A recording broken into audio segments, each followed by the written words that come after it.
Steven. I teach the saxophone and piano at Richmond Music School, and it is my honor to participate in this year's Culture Day. This will be an interactive lesson on the basics of jazz improvisation on the keyboard and saxophone. So please pick up your saxophone or sit in front of your keyboard as we dive into how to jazz it up. This video is split into 3 parts: Introduction to Jazz, Jazz Saxophone Basics, and Jazz Piano Basics. So feel free to use the timestamps below to jump around and find what you need. Jazz, in its purest essence, is the marriage of traditional African rhythms and European harmonic structure. Developed and popularized by African Americans in the area known as New Orleans today, it is the essence of creative liberty. For New Orleanians of the 1900s, music was a quintessential part of everyday life. Despite a diverse cultural mosaic of people of French, Spanish, African, Italian, German, and Irish descent, everyone bonded through a common love for song and dance. This helped popularize the many early forms of jazz that we know today: ragtime, blues, and marches, which just happened to be the backing track to a common night out in the late 19th century New Orleans. As each demographic began to form their own bands, a popular style emerged where members began memorizing music and improvising upon these memorized passages, which spread rapidly due to its wide appeal to the youth, players, and dancers alike. There have been many attempts to define and outline what is truly jazz. But like the melodies and the rhythms that are so pervasive within it, its very definition is quite free and ever-changing. Despite its humble beginnings as a genre enjoyed amongst indentured workers, the grips and influence of jazz can be felt all around the globe today. From top charts that borrow chord structures to bedroom musicians attempting to create the next jazz classic. Jazz has gone through some growing pains over this past century, which is par for the course. As more cultures are exposed to jazz, more begin to re-inject their own musical culture back into it. Though the skill ceiling is always increasing through better players and more practiced techniques, the essence of jazz, if you can boil it down to 3 numbers, is 2, 5, and 1. Now, you often hear the numbers 2, 5, and 1 being thrown around as the backbone or the foundation of jazz, but what do those numbers really mean? In any given scale, there is a total of 7 chords, or triads if you will, each built upon its corresponding note in the scale. 1 for the first note, 2 for the second note, and so on and so on. We're only going to focus on 3 chords at the moment. The 2 chord is a minor chord that has a strong pull towards, or in other words to say, the next chord really wants to be 5. 5 is a major chord that has a very strong pull towards 1, the root. Simple, right? Now, we actually play the most popular chord progression in all of jazz. Let me show you what I mean. As a disclaimer, this section is not necessary for you to learn how to improvise on the piano or the saxophone. However, it's just a fun tidbit to know about jazz and to have a deeper understanding of the theory overall. Our song, Autumn Leaves, is in B-flat major, or G minor, because in jazz, we interchange between the two quite often. You'll notice that the first 3 chords are C, F, and B-flat, which just happens to be the 2nd, 5th, and 1st chord of B-flat major, giving us our first 2, 5, 1. Now, we're going nowhere far. If we think of E-flat as our new 1 or root, doesn't F become 2 or the 2nd note in E-flat major, and B-flat become 5, the 5th note? Look at that, our second 2, 5, 1. And you'll find that you can continue this pattern throughout the rest of the song, till the very end, which, if we loop back to the beginning and C becomes our new 1, we'll have D as our 2 and G as our 5, coming full circle back to the top. Though this song can appear very perplexing at first, once we boil it down to the simplest terms, it really is all just 2s, 5s, and 1s.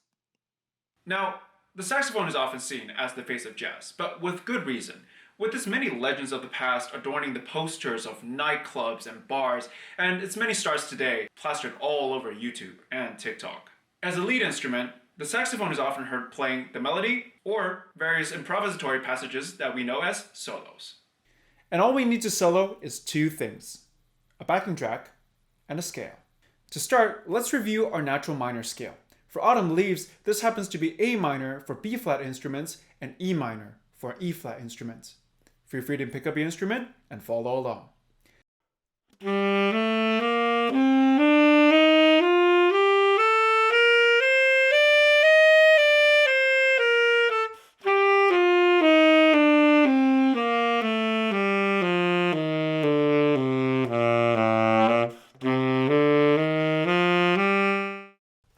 Now let's put into practice. We're going to play up and down our natural minor scale to the tune of Autumn Leaves with just a little bit of swing.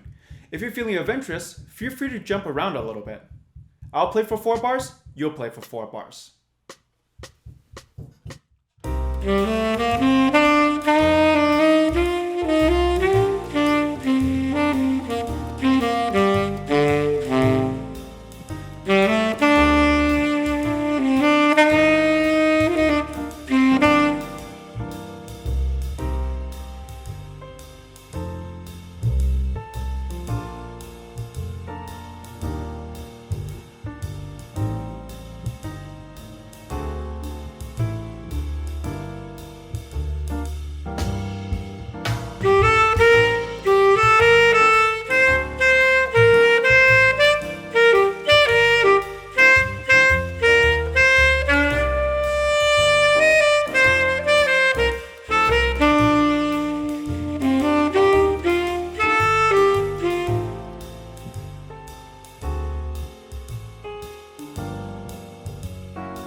Great job. Let's see if we can kick it up a notch. Let's add in the minor pentatonic scale.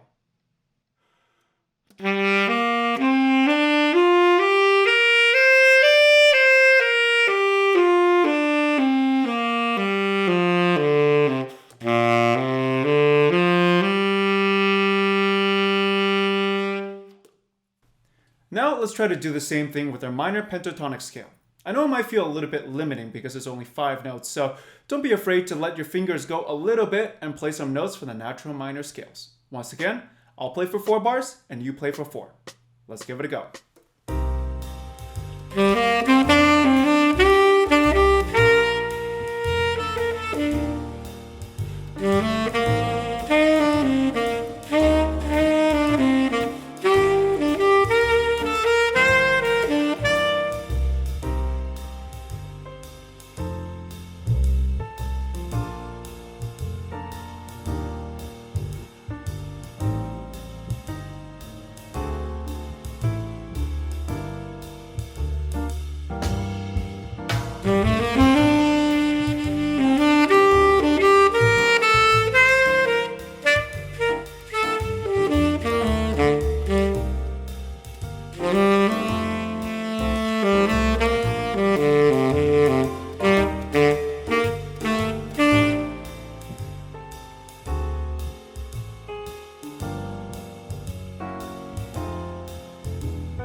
did that feel?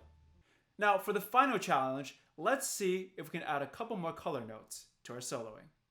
The minor blues scale is really similar to the minor pentatonic with just one extra note, the sharp 4. This is where the color is going to come in. Take a listen and try to play along.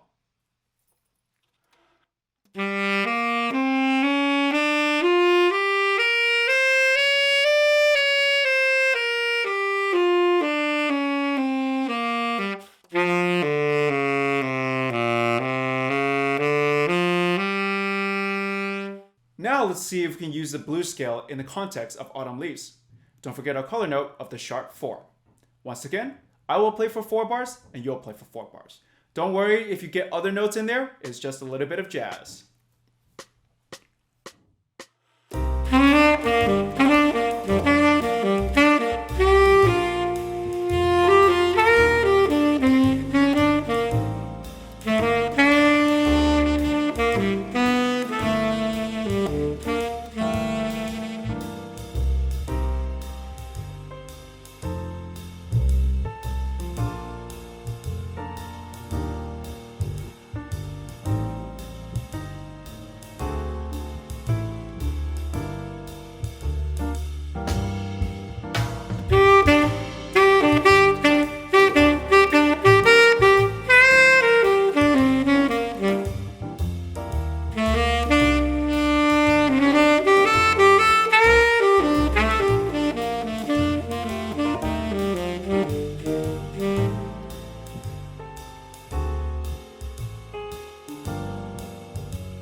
Now, as you're playing through these different scales, you'll notice that certain notes sound better than others, and certain notes feel like they can't really stand on their own. The reasoning behind this is every chord has a certain amount of extensions, and how good the note sounds in relativity to the chord is based on how close or far it is to the root of the chord, as well as surrounding notes. But not to go too deeply into theory here, all we want to do is build and resolve tension when we're playing. When we hear that some notes have a little bit of tension and really want to go somewhere, let's follow that direction and see if we can use our ears to find where the notes want to go. Remember, there's no such thing as a wrong note in jazz. It's all about how you resolve it. And repetition legitimizes. When you make a mistake, don't shy away from it. Repeat it, repeat it, repeat it. Feel free to replay this section a couple of times just to get the scales under your fingers. If you're interested in our jazz piano intro as well, feel free to follow along in part 2. But if this is the last time I'm going to see you, keep playing and take care. Alright, let's talk some keys. If you've just come from following the saxophone lesson, welcome back. We'll be following along with the same song but in concert C. You can find the concert C lead sheet in the description below. When we're playing the piano in jazz, we have to focus on both the chords and melody. But if you're looking just to solo, you can skip to the timestamp below. To begin, when you look at the lead sheet, you'll notice that there's a lot of letters and numbers, of which there are a lot of 7s on top of the entire melody, which we'll now call the head. In jazz notation, there's a very specific way of naming chords. A 7th chord is made up of the 1st, 3rd, 5th, and flat 7th of the given key. A major seventh chord is made up of the first, third, fifth, and seventh of the given key. A minor 7 is made out of the first, flat 3, fifth, and flat 7th of the key. And a diminished chord is made up of the first, flat 3, flat 5, and 6th. Whenever you see a chord without the 7th attached, play the first 3 notes, the first, third, and fifth. We call this a triad. Now, let's put our knowledge to good use. Let's read through all of Autumn Leaves using the new chord symbols we just learned. Don't be afraid if you find yourself jumping around a little bit. We're simply getting used to reading these new chords. Tempo is going to be 60 BPM, so try your best to follow along.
Now that we've learned some of the jazz chord functions on the piano, why don't we try some of the melody, or soloing? To start soloing, all we need are a few scales. Let's review our G natural minor.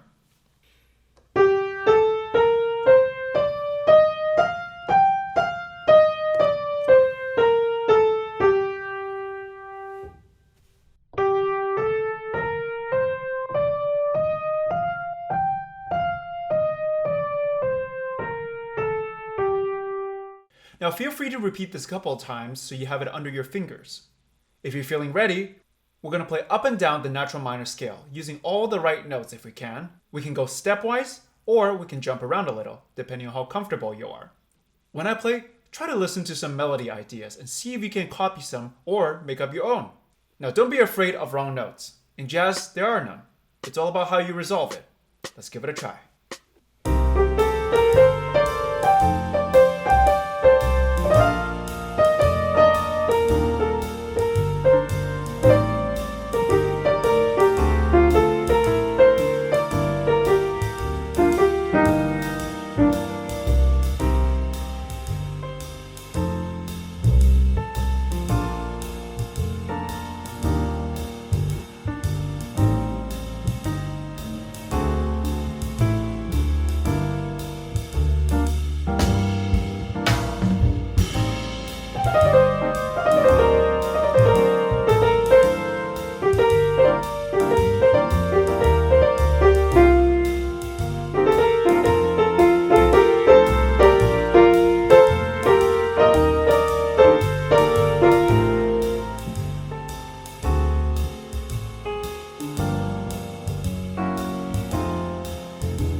Amazing work! Now, to make our melody a little jazzier, let's try a new scale called the pentatonic scale. As the name penta suggests, there are only 5 notes, and it sounds like this.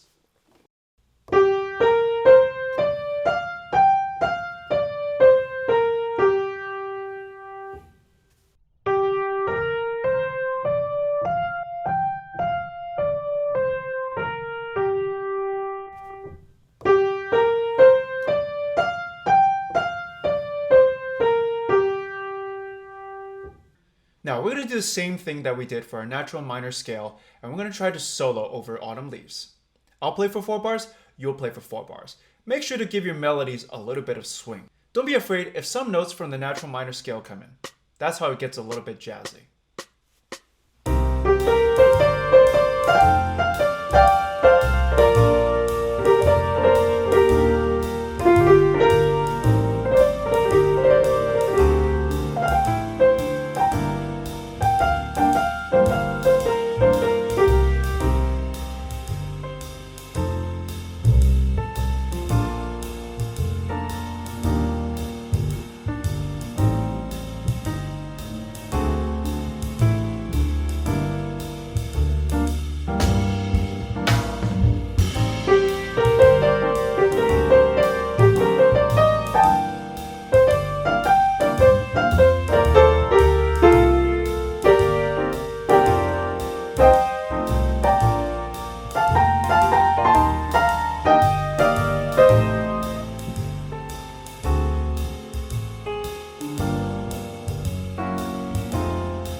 Last but definitely not least, we're going to add in one more color note through the minor blues scale. You'll notice it sounds almost exactly like the minor pentatonic we just played, except for one additional note. This is where the color and flair comes in. As you practice this scale, try to listen to where the sharp 4 wants to go, whether it wants to go up or down. Here we go.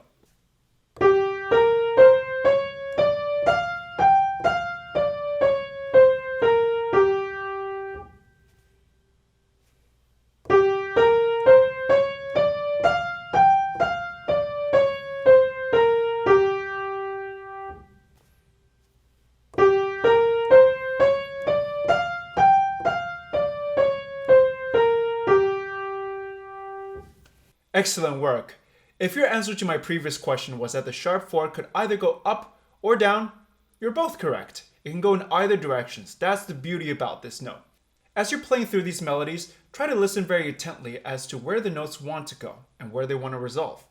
Once again, I'll play for 4 bars and you'll play for 4 bars. Let's try to add a little bit of swing to our playing. Here we go.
If you made it this far, congratulations. You've just mastered soloing with the natural minor scale, minor pentatonic scale, and the minor blues scale. See if you can piece all these together in your own soloing and make some beautiful jazzy solos. Feel free to repeat some of the play-along sections so you can hear how I solo, and perhaps you can experiment with your own style of soloing as well. Most importantly, make sure you listen to lots and lots of different kinds of music. It is through listening that we pick up new melodies, and it's through picking up new melodies that we learn new ways to solo. This has been Steven, saxophone and piano teacher at Richmond Music School, signing out for Culture Day. Have fun with jazz.